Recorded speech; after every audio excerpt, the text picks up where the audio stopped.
Coming up here on Mountain News this morning, a Kentucky hospital pauses some procedures due to climbing cases of COVID.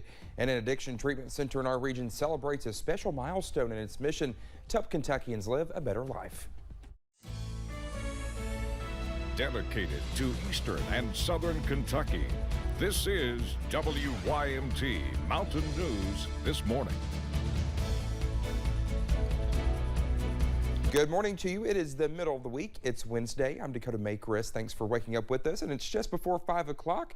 Let's check in with Brandon Robinson this morning for a look of our forecast quickly. And Brandon, this morning, no frost in my car. I can get used to it. Exactly. I can get used to it. We had clouds for a lot of the night, so that helped protect us from the frost. But the skies are clearing out quickly. And you'll notice that once we go to the temperature map here in just a second.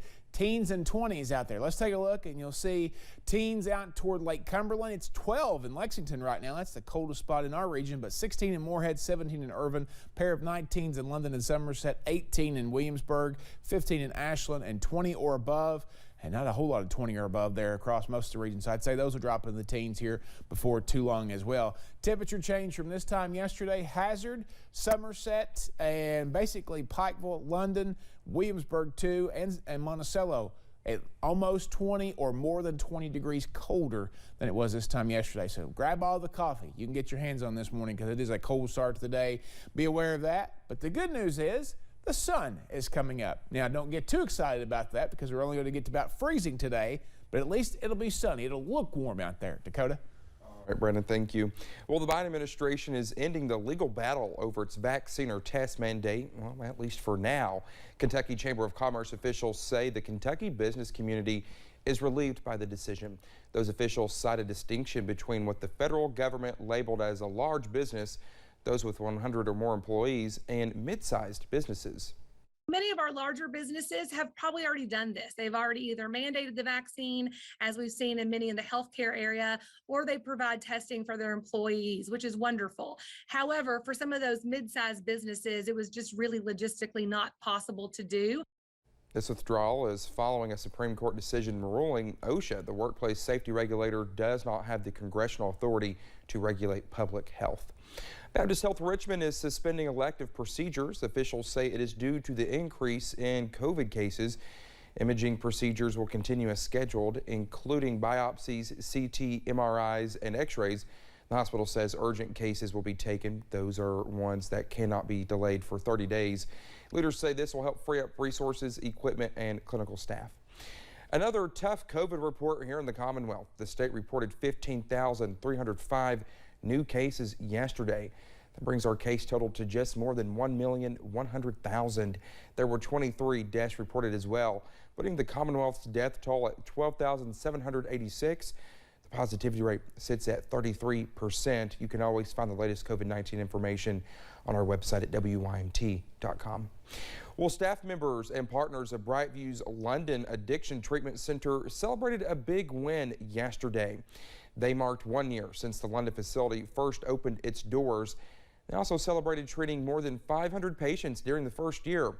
Community Outreach Manager Samantha Davis says she feels fortunate to work at a place that impacts so many lives. It feels great to know that you're making a difference in people's lives, and I get to work in the community every day with our partners and people who are just as passionate as we are, and that's very rewarding. And kind of to see it all come together and to help each other succeed is really nice. Stephanie Cameron, the targeted case manager with Brightview Health, says the impact this facility has on the community and the people recovering within it is endless. Well, a bill to give Kentucky students mental health days is still waiting for a vote in the Senate. The House passed the measure unanimously last week. It would require schools to accept mental health as a valid reason for absence. Experts say the bill could help communities fight growing mental health problems among teens. The bill would not change the total number of absences a student can have. We do not know when senators will discuss the bill. Well, the House Education Committee voted in favor of House Bill 121 yesterday. Now, it would require local school boards to allow at least 15 minutes of public comment at each meeting. It would also allow school boards to skip the public comment period if no one has requested to speak. The primary sponsor for this bill says although the bill is simple, it is important. While most school boards already allow an opportunity for public comments, not all of them do. I just think it'd be a great opportunity for them to know that they have that small window available, and but it doesn't have to close at 15 minutes. It's at the discretion of the boards, and most boards are doing this and are widely open, but we just want to make sure that parents had the opportunity to just have a voice to their elected officials. House Bill 121 will now go before the House for consideration. City of Hazard and Perry County leaders talked future goals during a Chamber of Commerce meeting.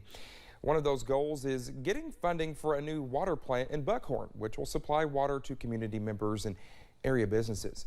Perry County Judge Executive Scott Alexander says more jobs are coming into the county, and the next time you see a race car, well, there is a chance the parts were made by Wells Motorsports here in Perry County.